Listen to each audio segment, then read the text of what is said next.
Mais uma vez, Fernando Diniz mostra por que é um cara especial dentro do futebol. Para as Bolas TV aqui, nesse começo de tarde, voltando para falar ainda da goleada vascaína em cima do fantástico de Neymar, o menino das lágrimas, sofrendo do próprio fracasso e do fracasso do seu time. Tava aqui pensando, não vim falar sobre isso, mas tava pensando sobre as lágrimas do Neymar. Eu acho que as lágrimas eram umas lágrimas... Tem gente falando que é lágrima de crocodilo, que é marketing, que é se fazer de coitadinho, mas eu, por todos os defeitos que ele tenha, eu gosto de acreditar no ser humano. E acreditar que aquelas lágrimas foram verdadeiras. Mas eu tenho a impressão que as lágrimas não foram por causa da derrota em si, mas sim por essa parada do fracasso pessoal, de não conseguir resolver como ele sabe que conseguiria em plenas condições. Tudo bem que em plenas condições ele também não estaria no Santos.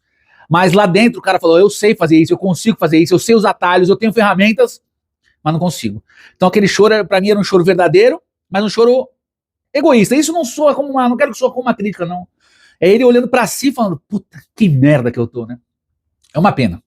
Mas eu vim pra falar de Fernando Diniz, o ser humano acima de qualquer suspeita. Eu sou fã declarado, já fiz vídeo aqui falando dele, em qualquer roda de conversa falo do Diniz, que eu já vi uma palestra dele, o cara é demais, vejo ele pelos ginásios aí dos jogos da Federação Paulista de Futsal, e ele sempre muito simpático, solícito e disposto a conversar sobre futebol, até com gente que ele não conhece, eu já vi. E o Fernando Diniz, além de ser um cara inovador, que pensa em futebol diferente, isso me encanta nele, e o que me encanta mais ainda nele é a sua consistência de acreditar naquilo que é do jeito que tem que jogar futebol. Ele não se pega pelas críticas, ele evolui nas críticas, mas a essência do que ele acredita como futebol bem praticado e que dê resultado continua lá. Eu torço muito para que isso continue para sempre na carreira dele. Acho que o dia que ele mudar isso, ele não vai ser feliz e eu também não. Mas a coerência do Diniz vai além disso. O abraço dele ao Neymar, a insistência de conseguir dar um abraço ao Neymar, porque se você vê o lance, ele pega o Neymar tenta se desvencilhar, ele continua abraçando em silêncio, até que o Neymar se rende àquele abraço carinhoso.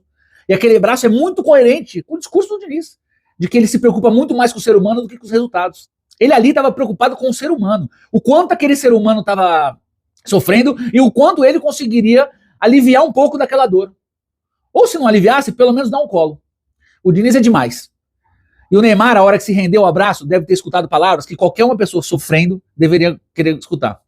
Vocês deveriam olhar com mais carinho para o Fernando Diniz, tanto fora como dentro de campo.